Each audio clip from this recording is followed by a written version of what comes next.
Hello everyone. So how are you guys doing at home? Now today I have come in front of you to discuss again a very important topic in biochemistry, that is xenobiotics. Now first of all, see, what do you understand by the term xeno? Xeno is some foreign chemical, and xenobiotics is what, how these foreign chemicals when they enter inside the body are treated, whether we are taking drugs, whether we are taking different other things. So what happens is, once their function is over, they are actually degraded into soluble substances and they are excreted in urine. This is not that simple as we think. They undergo a very special mechanism inside our body. And that is why the xenobiotic mechanism is also known as biotransformation. Transformation of biological molecules, or you can say conversion of toxic substances into non-toxic substances so that they can be excreted in the urine as such, is what is xenobiotic mechanism and biotransformation all about. Very, very important topic again. Now, first of all, we'll go to the definition of this. Now, see, definition is what? Conversion of toxic substances to be non-toxic so that they can be excreted in the urine. Now, obviously, if we talk about any reaction, it has to be a biochemical reaction. And if we talk about a biochemical reaction, obviously enzymes are the ones which are catalyzing that. So the enzymes which are actually required for this transformation, for this xenobiotics, is they are present on the endoplasmic reticulum, and all the processes takes place in the liver. Or you can say liver is actually the site of these xenobiotics. And most of the detoxified substances are excreted in urine after that. Some are excreted in feces. For example, bilirubin. Now all of us know bilirubin is what? It is a end product of heme. This heme undergoes degradation to form bilirubin, which is responsible for the formation of strechobilinogen and urobilinogen, which give a characteristic feature, characteristic color to our feces and urine. Now, other xenobiotics like picric acid and PAH, they may be excreted, but their structure doesn't change. They are unchanged. So overall, if we see, xenobiotics is the mechanism in which there is conversion of the toxic substances to the non-toxic ones. Now, how this process is accomplished? Now, what happens is it comprises of two phases, phase 1 and phase 2. Phase 1 comprises of hydroxylation, which is the most common one. Hydroxylation means attachment of hydroxyl group, oxidation and reduction, and hydrolysis. Now, once any substance has undergo phase 1 degradation, then it undergoes phase 2. Phase 2 mein there are two processes, conjugation and methylation. This conjugation is considered to be the most common process. So phase 1 leads to what? It increases the polarity, means more polar it is, more affinity it has towards water so that it can be excreted as such. Whereas phase 2 increases the solubility. Now, whether it is increasing the solubility, whether it is increasing the polarity, the major function is to what? It is to convert these so that they can be excreted in urine as such.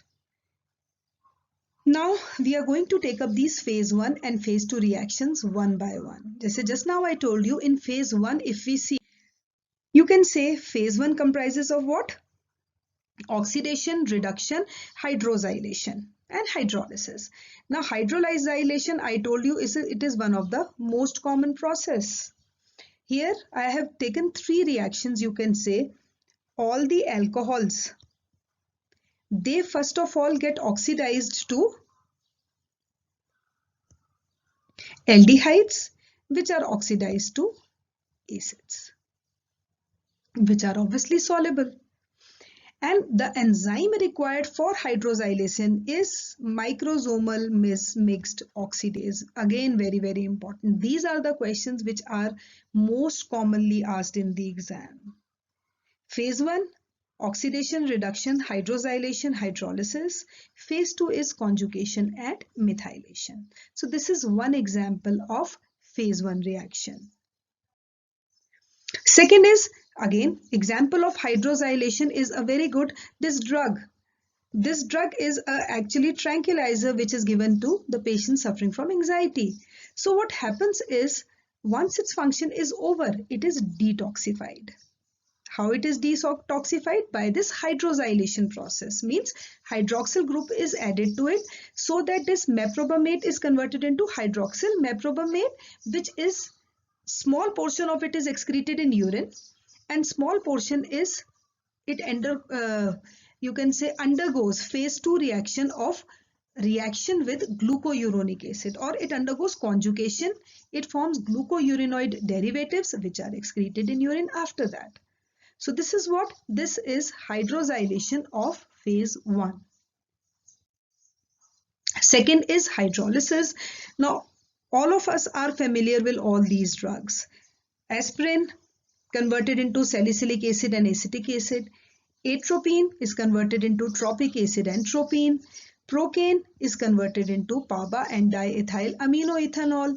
DFP, which is actually a nerve gas, diisopropyl fluorophosphate.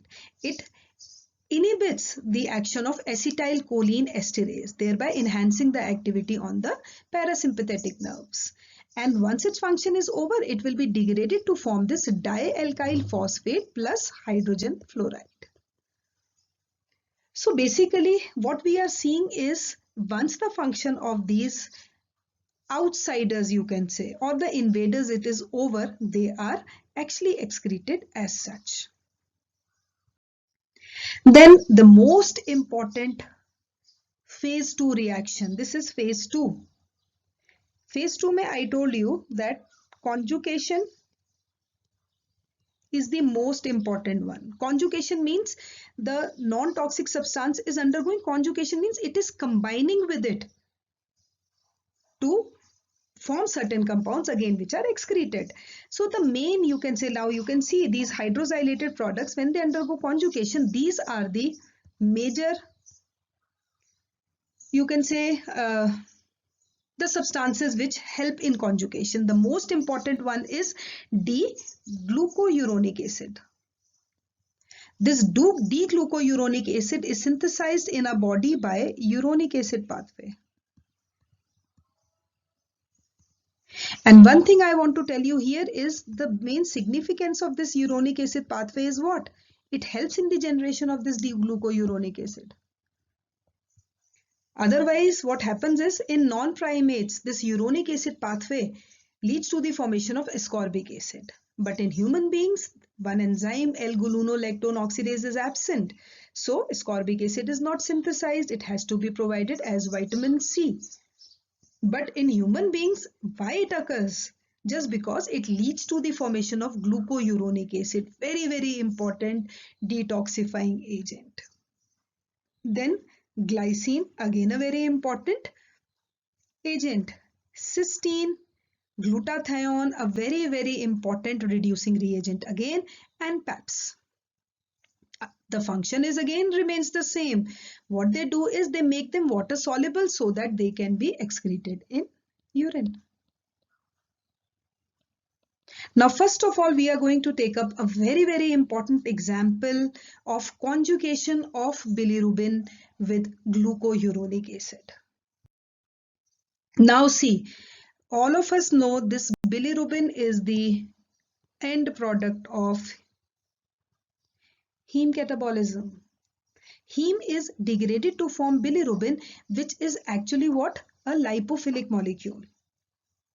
So this bilirubin, what it will do is, this bilirubin, it combines with albumin so that it can be transported towards the liver. When it enters inside the liver, it undergoes a very, very important process.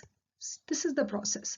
Glucouronic acid combines with this, giving out UDP and forms bilirubin monoglucouranoid. This bilirubin monoglucouranoid then combines with another molecule of glucouronic acid to form this bilirubin diglucouranoid. So this is how bilirubin, the end product of heme, enters conjugation, and we call it as a conjugate bilirubin. Conjugate bilirubin. And the one which is outside the liver, which has not undergone conjugation, it is known as unconjugate bilirubin, which obviously rises in hemolytic jaundice, whereas conjugate bilirubin rises in obstructive jaundice. So this is how the catabolism of bilirubin takes place. Now what happens is that bilirubin is excreted in bile.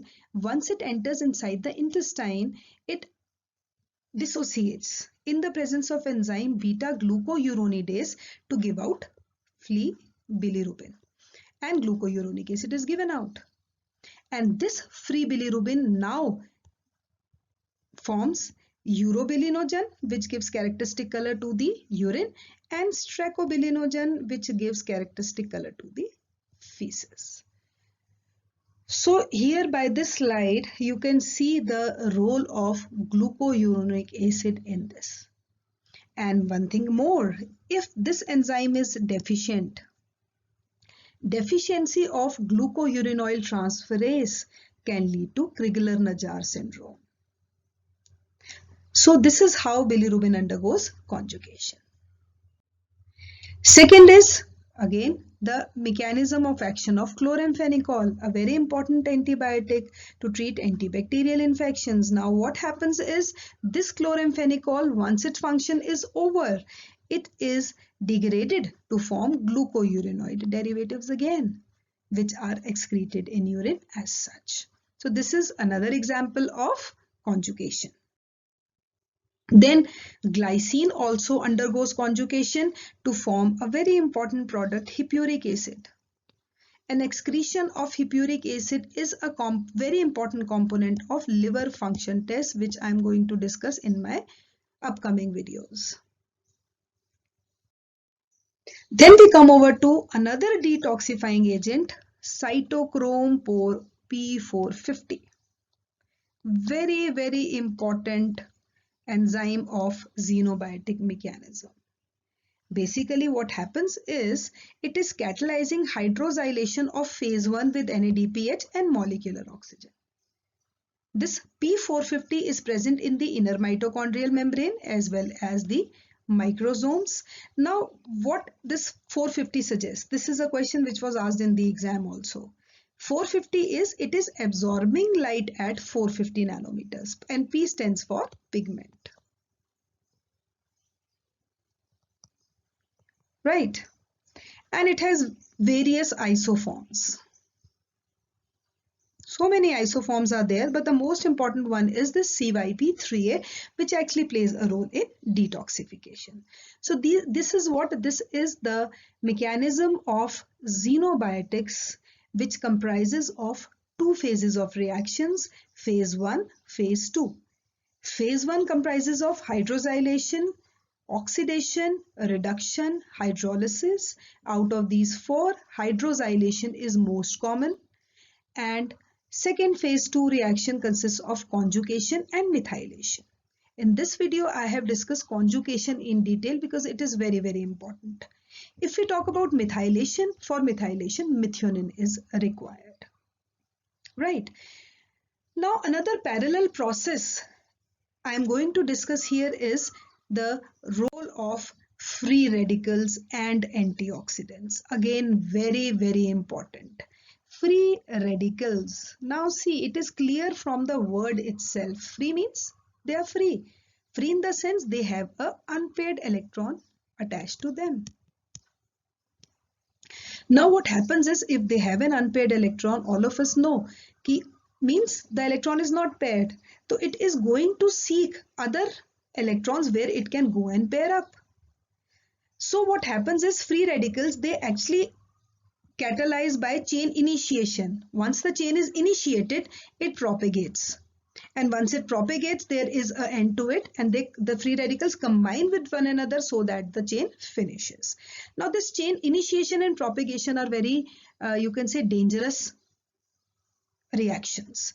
Once the free radical chain is initiated, what will happen is it will start degrading, it will start digesting the electrons of the cell membrane.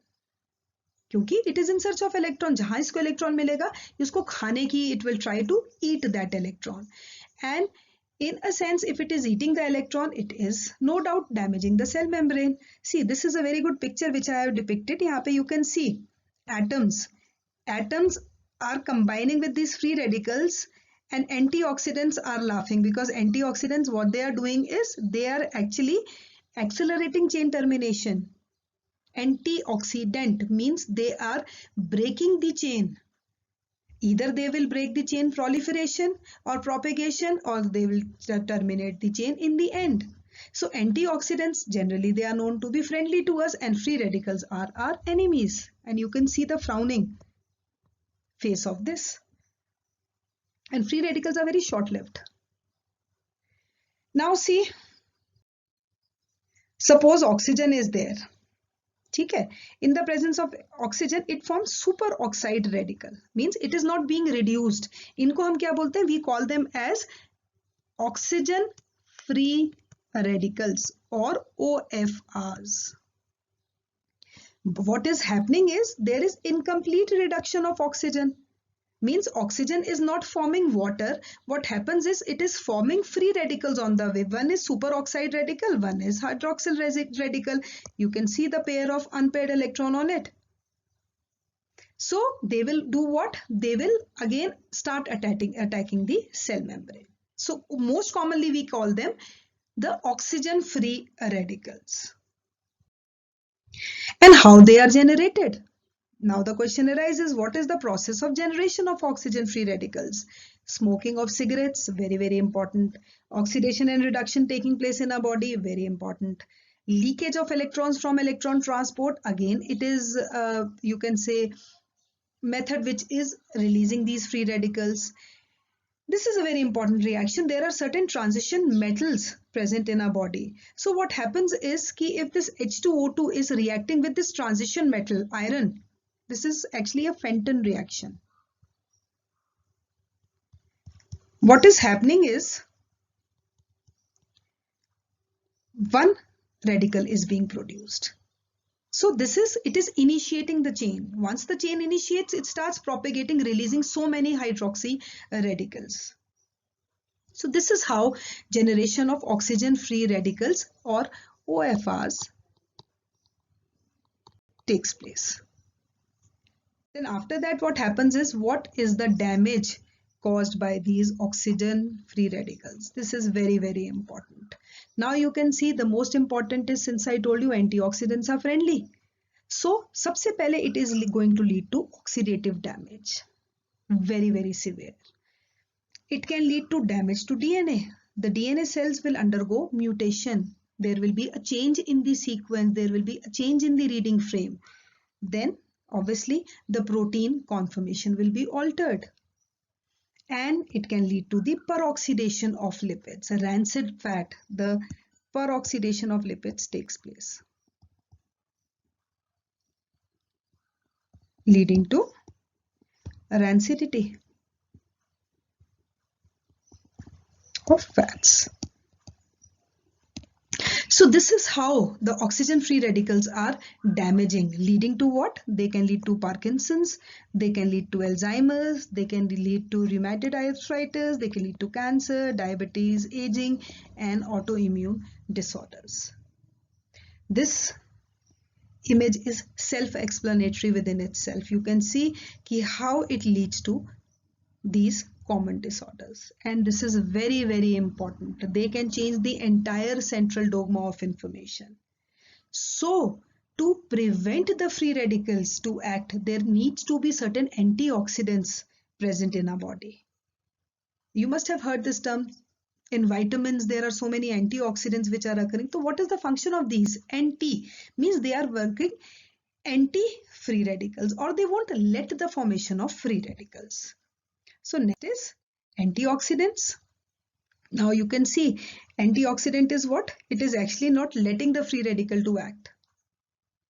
And these antioxidants are of two types, enzymatic and non-enzymatic. The most important enzymatic antioxidant is SOD, superoxide dismutase, and second one is catalase. And non-enzymatic mein, there are hundreds of examples. Vitamin C is there, selenium is there, E is there, carotenoids are there, vitamin A, coenzyme Q is there, which is also known as ubiquinone. So many non-enzymatic things are there. So the most important one here which I am going to take is superoxide dismutase. Now before taking up this, there is a class of the antioxidants. These antioxidants are broadly classified into two major classes. One is chain breaking antioxidants. मतलब chain breaking का मतलब क्या है? They are going to break the chain itself. Chain of what? Free radicals. And second is preventive antioxidants. Preventing मतलब they are not allowing the free radicals to act. The example of chain breaking, this is again a very important question. Every year generally a question is asked among this table. So you have to learn this table by heart. Now superoxide mutase SOD, which is the most common chain breaking antioxidant, ascorbic acid, vitamin C, beta carotene, vitamin A, and alpha tocopherol, vitamin E. So these are the 1, 2, 3, 4, 4 very important chain breaking antioxidants. Preventive antioxidants include glutathione peroxidase and catalase. This glutathione peroxidase helps in maintaining the rigidity of RBCs also. It works in accordance with selenium and catalase. Now this I have written also. You can see the chain breaking always interferes with chain propagation. They won't let the proliferation of the free radicals. And preventive का मतलब क्या है? वो पहले से ही act कर लेंगे. They reduces the rate of chain initiation. So this is the most important classes of antioxidants which you people have to learn by heart. Then you can see this is the reaction by superoxide dismutase. यहाँ पे you can see कि how it is acting. It is converting this into H2O2, which is harmless. Glutathione peroxidase, it is converting into oxidized glutathione. And catalase, it is again acting into water and oxygen. So you can see that this is how they are not allowing the free radicals to be produced. And this is how free radicals and antioxidants are actually enemies with respect to one another. Or you can say that if free radicals are causing damage, antioxidants are preventing our body from that damage. So ideally we should have a diet rich in antioxidants also.